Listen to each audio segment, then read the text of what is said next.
Freddy Ethan, bonjour. Merci d'être avec nous sur le GCPA Online. L'UNESCO a adopté une résolution qui ignore les liens entre Israël et le peuple juif sur le mont du Temple. La France a voté pour cette résolution. Comment expliquez-vous cette attitude française? Et quelle devrait être, selon vous, la réaction d'Israël? Écoutez, nous sommes assez déçus de la politique française et particulièrement le vote à l'UNESCO qui ignore complètement les liens trimillénaires du peuple juif à Jérusalem et au mont du Temple.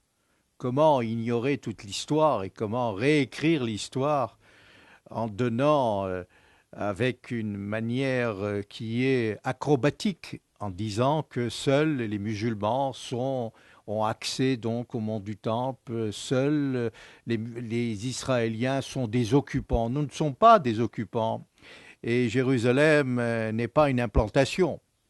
Et à la veille de nos fêtes de Pessah, nous disons l'an prochain toujours à Jérusalem.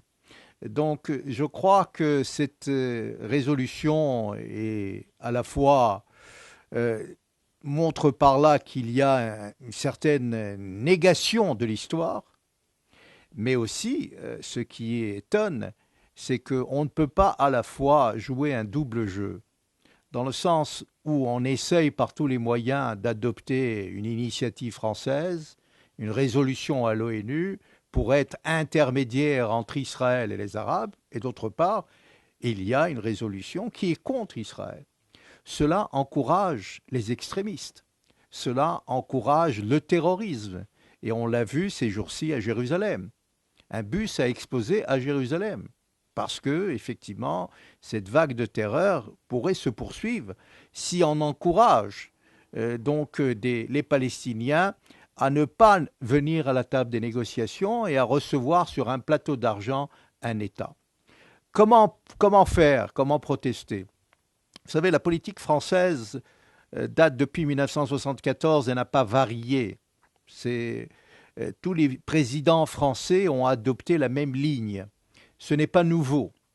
Et en plus, concernant l'UNESCO, comme vous le savez, en octobre 2011, c'est le président Sarkozy qui avait voté, la France a voté pour l'adhésion donc de la Palestine comme membre donc de l'UNESCO. C'est absurde et nous devons protester évidemment, ça va de soi. La communauté juive de France a déjà protesté.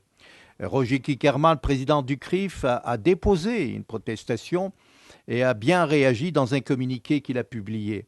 Nous devons le faire nous aussi. Mais je crois il y a le problème de l'UNESCO, comme toutes les organisations onusciennes, dépendent beaucoup des fonds et des budgets. Nous devons arrêter tout budget et nous devons faire en sorte que les grandes puissances, comme les États-Unis, comme le Canada, arrêtent leurs subventions donc à l'UNESCO.